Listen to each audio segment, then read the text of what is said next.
You see two words when you see the word spiritual. You see spirit and ritual. And as we discussed, the spirit is of the soul and the ritual is of the body. Rituals you can video. Spirit you cannot. Okay? You don't know what's going on in someone's mind when they are doing a spiritual thing. Rituals are the what. Spirit is the why. Okay, and they are both essential. You have to know what you're doing. You got to know why you're doing it. And you meet anyone doing anything, you will notice they have a what and a why. Stop someone in a car. Hi, what are you doing? I'm driving to work. Why? Because I work. It's the only way to get there. No matter. What are you doing? I'm eating ice cream. Why? Because I like ice cream. You understand that no matter where you go, there's going to be whats and whys, but if you start losing one or the other, then things aren't so good. If you don't know what you're doing, which is often the case, no offense, just kidding. If you don't know what you're doing, so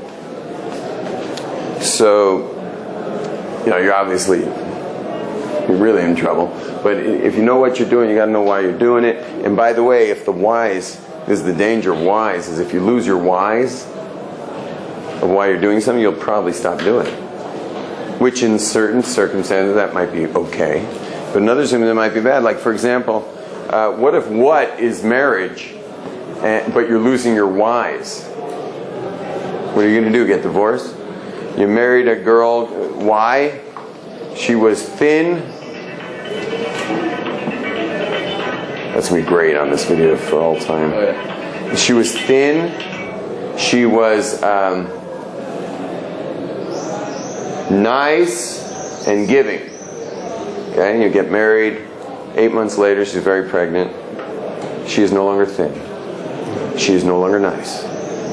She is no longer giving. Okay. Now, if you let your whys dictate the whats, you're in big trouble. At that point, can you imagine a guy gets divorced? Why did he divorce you? Because I got pregnant. You understand? It's ridiculous.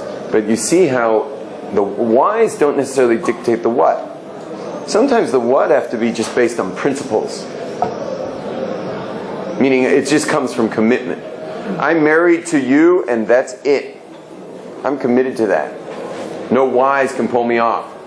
I'm committed as a Jew to live Judaism, so I've got plenty of whys to stay in bed this morning while my tefillin awaits and the minyan awaits. I got every why to stay in bed this morning. And I can't even remember the whys I should possibly get up. But I'm not going to let my whys get in the way of my Judaism. I peel myself out of bed. Get that tefillin on. Get to that minyan. Because I'm committed. So there is such a thing, and we're really distinguishing something else altogether that we haven't distinguished yet.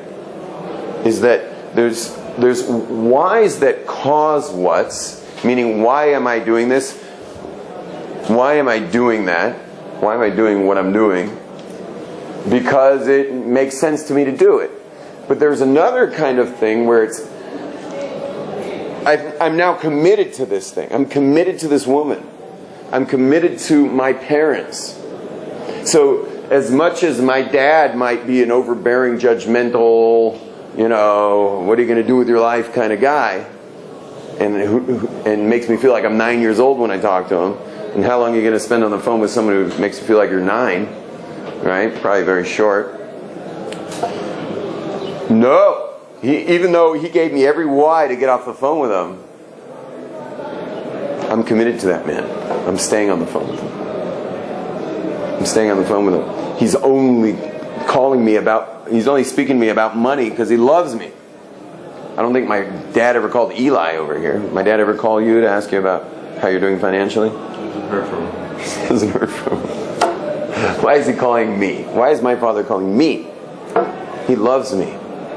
Now, I've got my own life at this point, but he as a father will always worry about his child's survival, no matter how old his son is, no matter what he does, no matter how much money he makes. The father's going to want to know. And that's just who he is. That's how fathers show love many times. So I, with my own financial plans, my own financial life, have to be confident enough to know that I'm fine. And when he talks money, all I hear is, I love you, the whole time. Now, in the old days, when why ruled my what, I would get off the phone as soon as he called. He could never call at the right time. Anyone ever notice your father could never call at the right time? That's because you want to speak to someone who makes you feel like a little kid? No, of course not. So when my whys ruled my whats, I used to say, "Oh, Dad, it's a terrible time. I got to go." When I became committed to the what, no matter what he's saying, at that point, I stayed on the phone with him, and he couldn't call at the wrong time because that's my father calling, and I'm going to speak to him. Now my wife, it used to be when my wife saw the caller ID and said my father's calling, she used to be like, your dad's on the phone. She knew that would be a 2-minute conversation. Nowadays, when she sees my father on the caller ID, she's like, don't. Because that could be a half hour to 45 minutes of talking to my father. In fact, one time we were Skyping, and my father's on the screen, and I'm on his screen. And of course, what's he talking about? Money. And I start crying. I'm staring at my father. He's getting older. I'm crying, and he's like, "Are you crying?" He's looking into his camera, into his screen. I said, "Yeah, I'm crying." I said, "Why?" I said, "You're just so beautiful. You care so much for me. Like you're so concerned about my welfare. Like, what a feeling to have someone in this world who cares that much." And then he's like crying. And my wife's been calling me to go to mincha, because it's like sundown, in the other room. Whereas before, when my dad called, it'd be like, "Dad, I got to go to mincha." That's when the whys ruled my whats. But now, when my wife finally comes in the office to see, where am I? Why aren't I going to pray mincha? She sees the both of us silently crying into our computer screens. And she says, "You guys are ridiculous." Anyway, this actually worked. This is the work that I did with my dad and got my dad back in my life like 7 years ago. I call it unorphaning. I call it orphaning when you need your space to be a man. I call that orphaning. And unorphaning is when you finally realize, wait, this is ridiculous. I'm losing my father. And the pain of mourning is the worst for those. Most people go through very difficult mourning as a result of what I'm discussing because they realize that they killed them way before they died. And for their own needs, their own emotional well-being. And the interesting thing is, once someone's 6 feet under, they're no longer dangerous. You can't even remember what it was. You literally cannot remember what it was that bothered you. It's the strangest thing. You've probably heard eulogies where all of a sudden this guy's like the most righteous guy of the generation. Like, how come everyone's eulogizing him like that? Why does everyone so righteous after death?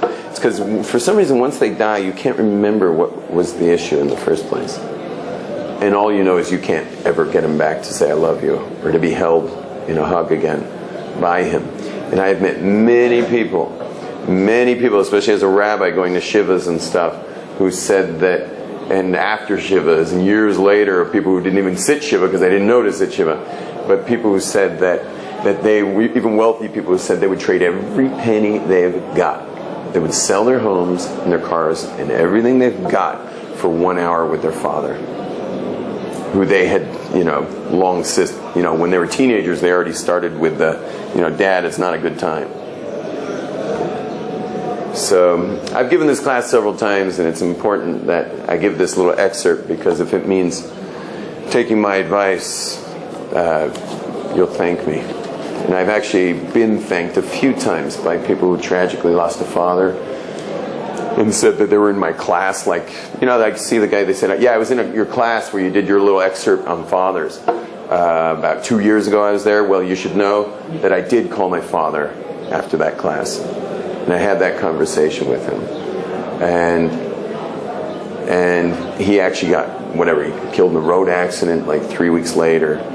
And I'm telling you, I'll never forget that you gave me the impetus to become complete with my father. And by saying, Dad, I've really not been in touch.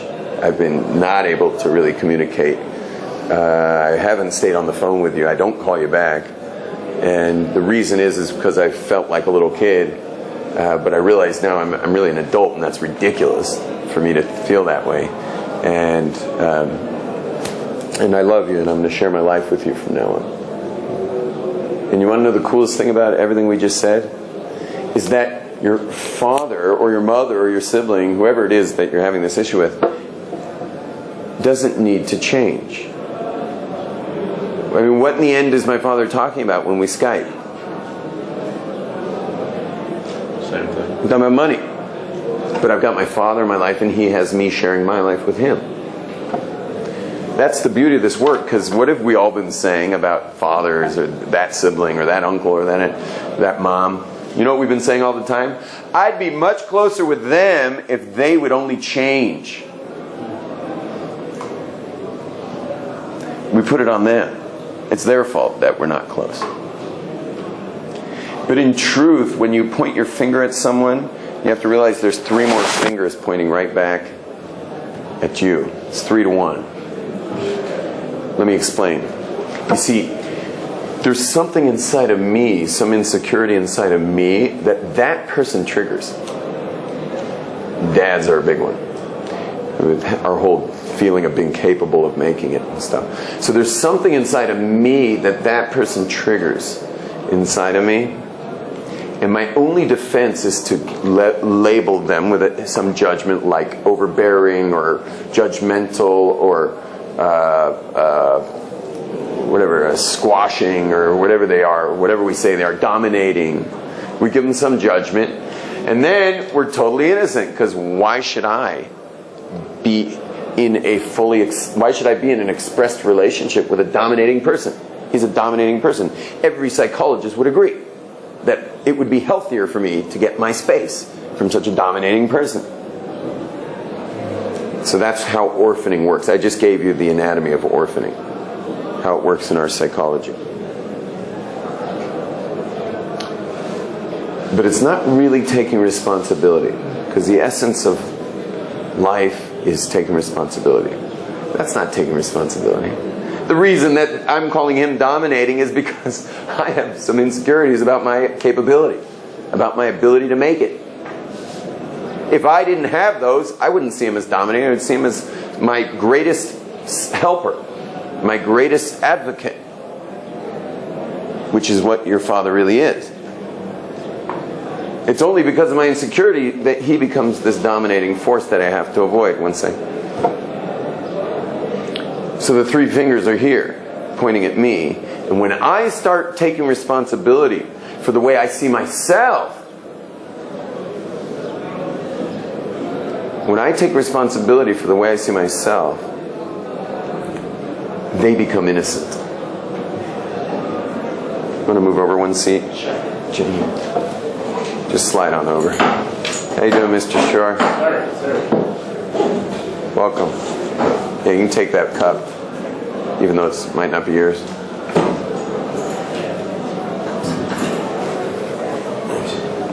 When I start taking responsibility for what's going on inside of me, they become innocent. And it's amazing. They literally become innocent. And they don't have to change. I'm the one who has to have that transformation. It's all under the same thing of taking responsibility. You see, most people think taking responsibility means like having a job and paying your bills. Right? Wouldn't your dad be perfectly happy with you if you had a nice paying job and you've got your car payments covered, you got your mortgage covered, you're covering your wife, your kids if you have them, God willing soon. Wouldn't your dad say, isn't he being responsible? Wouldn't he? Meanwhile, every time he calls, you're like, Dad, not a good time. Dad, I'm with the kids right now. I can't talk right now. That's what everyone does. All young fathers do that, and only when they're a little older or much older, they start realizing that maybe they should stay on the phone with their dad for a few minutes. But the dad would call them responsible.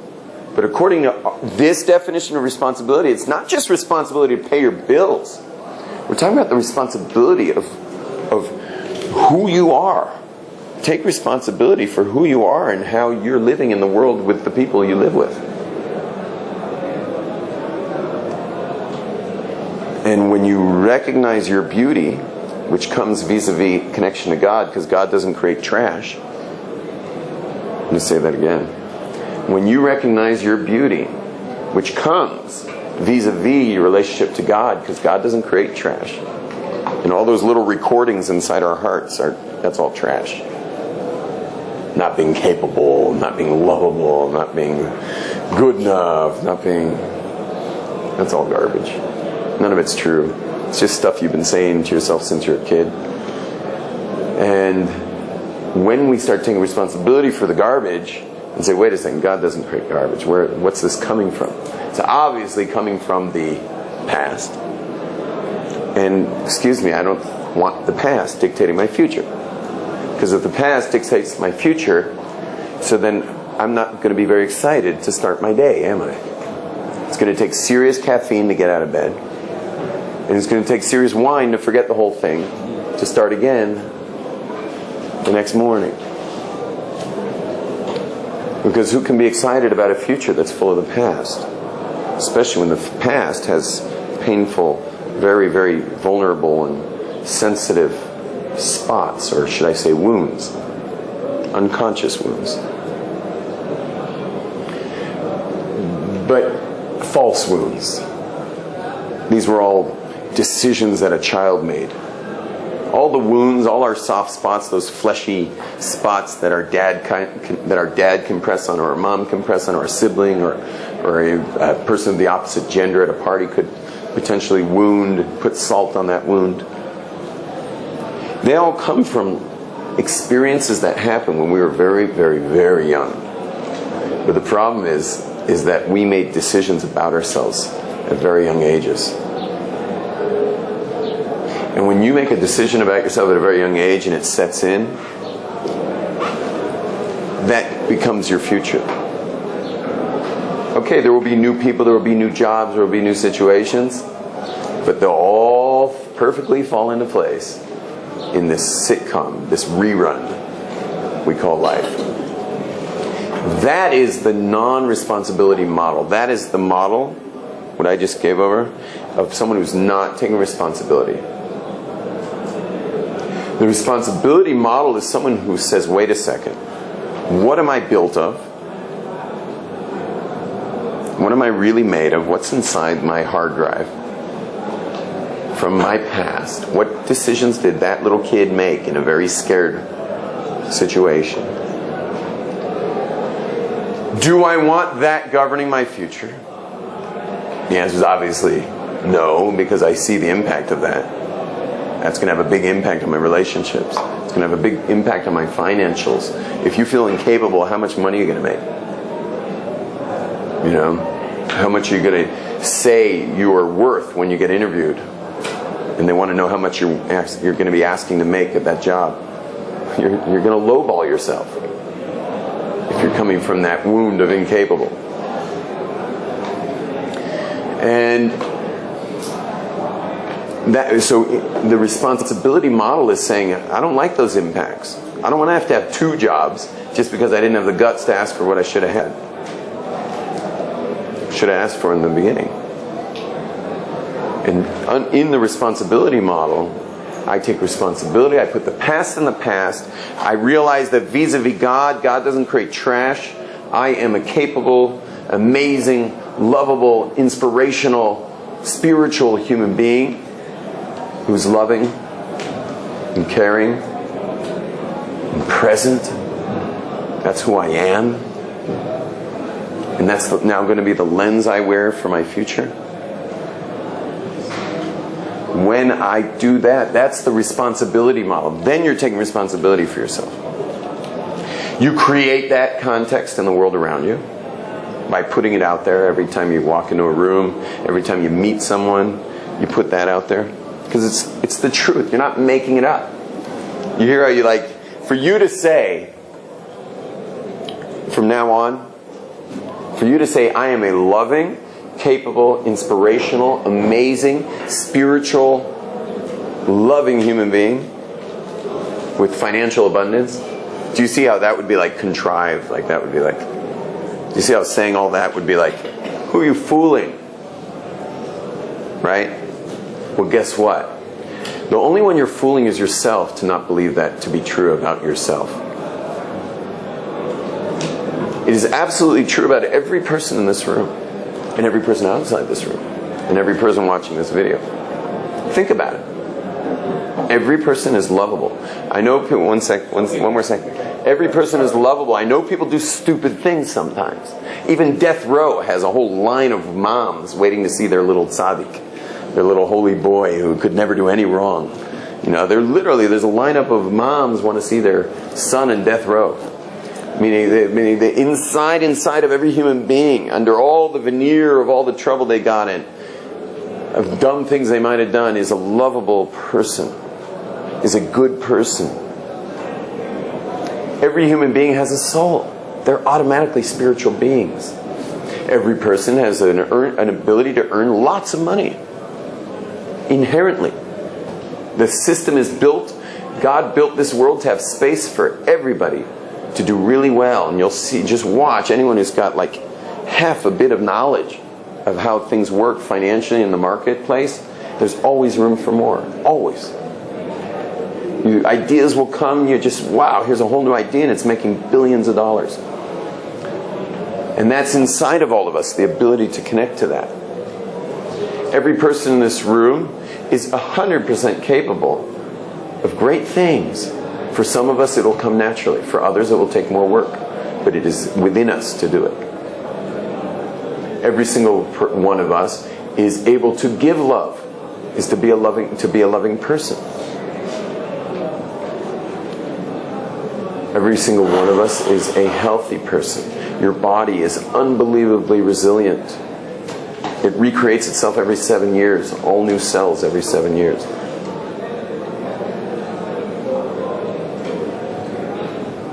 What I said about the responsibility model, about you guys and about me, is absolutely true. It is not a lie. It is not contrived. It is not some foreign thing that you're going to pretend you are. It is the truth. And those of us who felt like, how could I ever walk into the world like that? When, after all, I mean, I do really feel unlovable, and I do really feel not so capable, and I do really feel, you know, all those things. That's the lie that you told yourself when you were a little kid in certain situations that took place. Were that locked in? I know people, not too many, but I know a few people who don't have that lie in their system. It just doesn't exist. One of them was raised in a rainforest in Hawaii. He didn't wear shoes till he was 12 years old. That's also when he got his first haircut. And he just lived with these really, really wild, idealistic parents in the rainforest. You know, Hawaiian rainforest. No civilization at all. And he's unstoppable. He's unstoppable. He showed, all of a sudden they decided to move to Las Vegas at 12 years old. You just can imagine this picture. He had never worn a shirt until he got on a flight leaving Hawaii. Barefoot. He didn't have shoes. And his hair was, he said, was down to like his ankles or something. He was raised in the forest. And anyway, the school wouldn't accept him without shoes and a haircut. So his parents were like, here's a pair of shoes, and here's your haircut. And he was put in the system. So the government found out about him while he was in high school. The government found out about him. Because I guess this happens in public schools, whereas if you have one kid who's like so far beyond every other kid, I guess they let other people know about it. So the government found out about him. And he was not even really asked. He was just recruited into the army at 18 to go into nuclear ballistic missiles training. They wanted him in nuclear ballistic missiles. They actually asked him in the, when he came to the army, they had to, there's questionnaires about your past. So they were like, have you ever smoked marijuana? He was like, have I ever not smoked marijuana? Since I'm a little baby, I was smoking marijuana. And they were like, no. They checked no. The guy held the clipboard. He was supposed to hold the clipboard. He held the clipboard. No. He said, have you ever tried LSD? He says, I was dipped in it. I've been pickled in LSD. And the guy checked no. Everything. All the way down the list. Next thing you know, he's in the army and he's in like top secret stuff. Until they realized that he was a danger to society. Meaning there would be no way that he'd have loyalty to a government. Any government. And so they launched him. Honorable discharge. And when he came to Aish Torah, he built a hovercraft in his dorm room. It wasn't very big because his dorm room was kind of small, so it just carried suitcases. It was this whole idea of getting suitcases through the Jewish quarter. But he actually built a hovercraft in his dorm room. But for those of us who were not raised in the Hawaiian rainforest, things happened. And we made decisions that are big fat lies about ourselves, and they've been running our lives ever since. It's so sad for me to be in the presence of awesome people all the time who don't know it, who don't realize how great they are. And you should know, like when I travel and people come to my class, I can get large audiences, and they think they're coming for information. They're going to come hear a class. You should know they're not coming for information. You know what they're coming for? They're coming for the feeling that they get when I give them who they truly are. Do you hear that? I'm sure they're coming for information too. So it's probably like 30% information, 70% of getting themselves who they truly are. Because that's all I'll ever see in any of you, is your greatness. And I strongly suggest, why am I bringing this up? I'm strongly suggesting that you make sure that people's greatness is shining when you look at them. See people's greatness. People are great. And when you look at people, see their greatness. Reflect them to them. Reflect themselves to themselves when you see them. And reflect their greatness. And you know what they're going to be? They're going to be great. The more you hang out with people who see you as great, you will be great. And the problem is a lot of us have family and friends that already see us another way already. They've seen us as the way we've been in the past. And that gives us who we are. So we have to create a strong enough snowball effect of who we truly are. First of all, by being around people who see that in us. That gives you a big strength. Make sure you're surrounding yourself with people who see your greatness and your beauty. After that snowball's big enough, then you can bring your snowball over to people who've shared your life from the past, who say, wow, it's the new you. It's the possible you. And you'd be like, yeah, this is who I am. I don't know what that garbage was, but God doesn't create trash.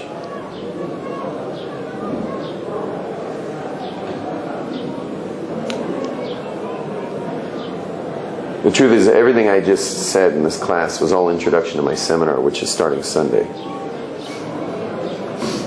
My Sunday seminar it's Sunday to Sunday. It's 4 hours a night, 6:30 to 10:30 at night, in a very sealed, tight container of men who are working on themselves together. And you're welcome as well. Mr. Shore, it's a big time commitment, but it's be the time of your life, all ages. And it's a lot of people have to change flights. Some people are flying in, and every time it's a bit of a craziness with travel agents and stuff. But it's Sunday to Sunday. We're going to work very hard, 4 hours a night. It's really the how-to of this class. Everything we talk about in this class, we break it down detail by detail by detail, until we really get it, also with various exercises. And once we get it, and we are able to put it in the world, fabulous results. I mean, unpredictable results. And you have no idea how predictable, or maybe you do after this class, how predictable things get. Right? The rerun scenario. So, unpredictable results. Very exciting results. I can't say that it will make you more Jewish if that's why you came to Israel. It's not about that. It's not about religion. It's not about God or Torah. It's really about who we are as human beings. And I've started to include more Torah in it because people were complaining. Like, Rabbi, can't you bring up God a little bit here? So God's back in the seminar a bit. But, whatever. I wasn't keeping God out of it for any other reason than just to keep the Yetzer Hara away. The Yetzer Hara can get in the way of this work, and so you keep it just as personal growth work, and it's less danger. Okay, now the spirit side of the board has to do with the it would be a good example would be meditation. If you were to meditate all day, you wouldn't be a spiritual person. You'd be spirit, because you're not in ritual. You fast, you're celibate, you're sitting there meditating 23 hours a day. There's no ritual involved, or at least there's very little. So that we're going to say is represented by Eastern tradition. So Eastern tradition would be more focused, even though there's plenty of ritual in the East, it would be more focused on spirit. And in the West, we would find much more what? Ritual. They'd be more ritual-oriented people. Not that there isn't spirit, but the focus is on ritual. And Judaism is actually, or I'm going to ask you, what's exactly geographically between Kathmandu and Rome? What? The Middle East. Middle East. Israel. Israel's right down the center. Now, Eastern tradition sees the world as cyclical. What comes around goes around. Everything's cyclical there. Because the nature of the world is cyclical. The cycle of the seasons, and the birth and death, and reincarnation, and the hydrological system of evaporation, and the rain, and everything's flowing like that. The woman's reproductive system, the moon's waxing away, everything you look at in the natural world is going to be cyclical. And that's why spiritual people generally go for the cyclical way of looking at things. Westerners, on the other hand, see the world as linear. Right? There's a beginning and it's going up through time. Not a great move spiritually to do such a thing, to see the world that way, because it's a bit cut off. One year doesn't relate to the next, and whatever. But on the other hand, Easterners don't really have any representation of passage of time. Westerners don't have any representation of the cyclical nature of things. But if you go right in the middle, where Israel is, you get the mixture of both linear and cyclical. And how do you draw a picture of linear and cyclical? What? Yeah, well, I'm just going to put a spiral.